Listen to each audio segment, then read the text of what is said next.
Lagot na, Miles Ocampo ibinulgar na sa publiko ang tunay na baho ni Joey De Leon.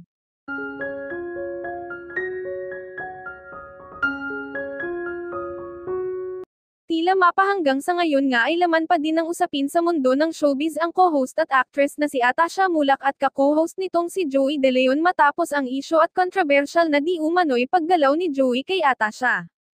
Ayon pa sa source, itinuring na nga daw na tatay-tatayan ni Atasha si Joey De Leon, matapos nga nitong ma-hire bilang co-host sa Itbulaga at sa pagiging malapit nga daw ni Joey sa dalaga ay nakakalimutan na nito ang boundaries niya bilang tatay-tatayan kay Atasha na tila nga nahahawakan na nito ang pribadong parte ng dalaga.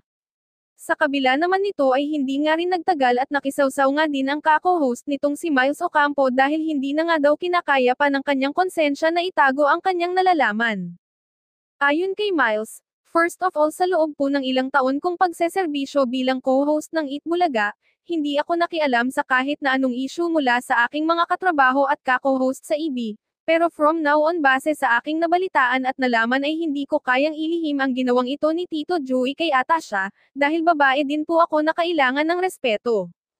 Ngunit sa bandang huli naman ay naging tikom at pribado na nga lang si Miles sa tunay na ginawang ito ni Joey De Leon, dahil kahit na sino nga daw ay baka hindi ito may sekmura, kaya naman tanging pamilya ni Atasha at management na nga lang daw ng Itbulaga niya ito ako upang respetuhin din ang magiging desisyon ng mga ito para sa hatol kay Joey De Leon kung sakali. Subalit sa kabila naman ng panayam ni Miles ukol sa pagpoprotekta nito sa kaibigang si Atasha ay marami ang naawa at naantig, kaya naman sa bandang huli ay umani naman ng pambabatikos kay Joey De Leon nang ilabas ni Miles ang lihim na itinatago ni Joey, dahil buong akala nga daw nila na sa katandaan nito ay nagbago na ito ngunit hindi pa din daw pala. Samantala hindi nga rin nagtagal ay agad din namang nagbigay ng kanyang official statement si Joey De Leon ukol sa issue. Ayon kay Joey, "Actually this is not my first time na ireklamo sa media and I know to myself that I make mistakes to Atasha. I'm really sorry sa aking mga madi-disappoint tao lang din po ako nagkakamali, at handa kong pagbayaran at harapin ang lahat ng ito upang linisin muli ang aking pangalan sa media maging sa showbiz."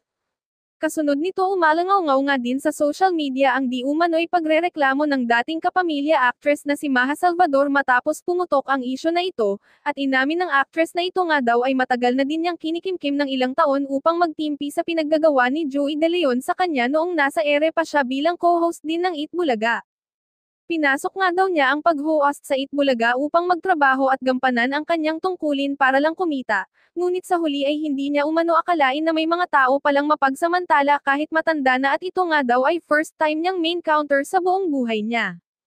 Ngunit sa kabila naman nito ay marami namang netizens ang siyang sinusubukang pilitin na mag-file ng kaso sina Miles at Maha, laban kay Joey De Leon, dahil sa pagsasamantala nitong pinaggagawa na hindi na din makatarungan sa ibang babae at maging pamilya nga ni Atasha ay nagpaplano na nga daw na magsampa ng kaso sa komedyante at co-host na ito upang mabigyan ng hustisya ang ginawa nitong kababuyan sa kanyang anak.